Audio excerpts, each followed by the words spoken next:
sila dahil ba sa politika? Pagkakaibigay nasira, gawa ng ideolohiya, makaibang panikang suporta sa politika. Kaibigan, wag naman ganyan, pagkatandaan ang kaibigan ay laging nandiyan. Politiko'y hanggang panako, karamahin at panapako, kadalasan pa tao'y ginamikat sa personal na interest. So, hello, and siyempre, reaction na naman po tayo. Hindi lang naman po tayo lahat indulge into music. Siyempre, Filipino concerned din tayo kung what's happening dito sa Pilipinas. Lalo na sa, hindi sa politika, lalo na sa mga pangyayari, sa mga taong nilulukluk natin at yung mga binoto natin at nasa pwesto. No? This is just a comment, mga komentaryo lang naman ito sa lahat ng mga pangyayari, no? Lalong-lalo na sa ating magilang-ilan na mga nagre-react kamukha akin na Congressman Leviste, Congressman Miao Miao, Congressman Marcoleta, Congressman Bong Suntay sa ongoing na mga nangyayari ng mga impeachment proceedings versus Vice Sara Duterte. Ang lakas ng loob nila magsabi na hihinto na lang ito, okay lang. So para sa inyo, okay lang pala na magnakaw na lang kayo, naglakaw. Merong mga akusasyon at merong mga paper trails na nakikita. Merong mga nakikita dyan sa IAM sa AMLAC, may nakikita dyan sa mga irregularities sa SALN. Okay lang pala yun sa inyo. So ang swerte nyo, diba? Tama nga si Congressman Chua, di wow. Diba? Papahayaan na lang ba natin ito? Ang babata nyo pa, Congressman Leviste, Congressman Miao, Congressman Marcoleta, Congressman Bong Suntay, bata nyo pa pero trapo na kayo. Sistema nyo, trapo na eh. No? Ang mga diskarte nyo, trapo na. Hayaan natin ang sistema, hayaan natin ang proseso, kaya nga magkaroon tayo ng impeachment proceedings kasi meron nga tayo sa ating constitution. At pag nakita yun na may mga accountabilities na kailangan na i-check, kaya nga, andyan na yun eh. Ayan na yung procedures, yung proceedings na nangyayari ngayon. Nandiyan, nailabas na dahan-dahan, lahat na yung mga comment. Nakita na yung mga ebidensya. Diba? So, sana naman, maging sensitive din kayo. Grabe naman kayo. Garapalan yung pagiging trapo ninyo. Ang babata nyo pa naman sana. Kaya minsan hindi ako maniwala na ang kinabukasan ng bansa ay nasa kabataan eh. Quoted and unquote. Hindi kayo kasama dun ng mga politikong bata pa.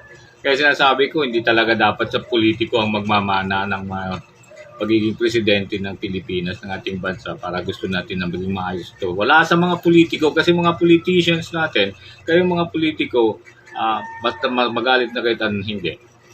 Magre-react kayo, hindi. Wala kayong mga magandang plano para sa Pilipinas at para sa Pilipino. Palagi kayong may second thoughts. Palagi kayong may mga reservations. Baka mamaya kung anong gagawin ko ito, mananalo ba ako? Diba? So, mas maigi na hindi politiko. Yung nasa mga cabinet or mga taong may mga will na talagang para sa Pilipinas yung iniisip. No? Kaya sinasabi ko sa inyo, Gibucho Doro no? Ayaw nyo pang maniwala, ayaw nyo i-push No? Gibucho Doro, ng ekonomista nandyan, si Vico Soto, pwedeng maging tandem kasi bata pa naman si Vico. No? Hindi yan, hindi mga national politicians yan, hindi mga malalaking politiko yan. Ang mga politician man si Vico, pero makita mo naman, isang tarpaulin niya, hindi mo makita itsura niya dito sa Pasig No? Hindi kamukha ng ating mga kababayan yan, mga malasakit, ating mga politiko na kupal. Ingat sa biyahe, nakikita mo. Diba, alam na niyo, Bongo, mahilig doon. Camille Villar, mahilig doon. Ingat kayo sa biyahe, ate, lola, tatay, kuya. Ingat sa biyahe, bakasyon na. Ang kupal. Diba? Yun ang mga style na mga trapo at ngayon ginagawa na itong mga batang to, mga batang politicians, mga politiko kuno, mga trapo na yung babata pa. How much more kaya kung maging kung sa Bisaya pa hamtong na ng mga politiko. Itong si Leviste, si Marcoleta, si Miao, Bong Suntay, hindi si Bong Suntay lamang sana medyo may mas matanda na dito sa tatlo pero para pareho na sila no? Mga trapo Anyways, so hayaan lang po natin yung proceedings. Tuloy-tuloy po natin yan. And of course, comment natin. Wala tayong magawa para sa Tatay Digong ninyo. No?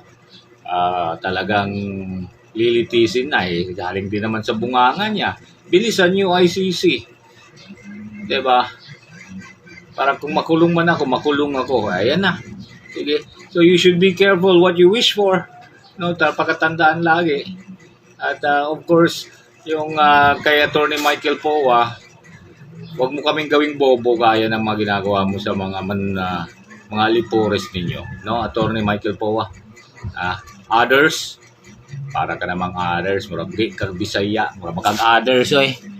Oo, pamanta ninyo buang tanan, di may mga buang, di may mga bulok kagaya sa inyo mga manununod nga mga kuan alipores. No, daghang kay salamat may Attorney Michael Powa. Ay ayaw may move others, murag kag others. Bayo sa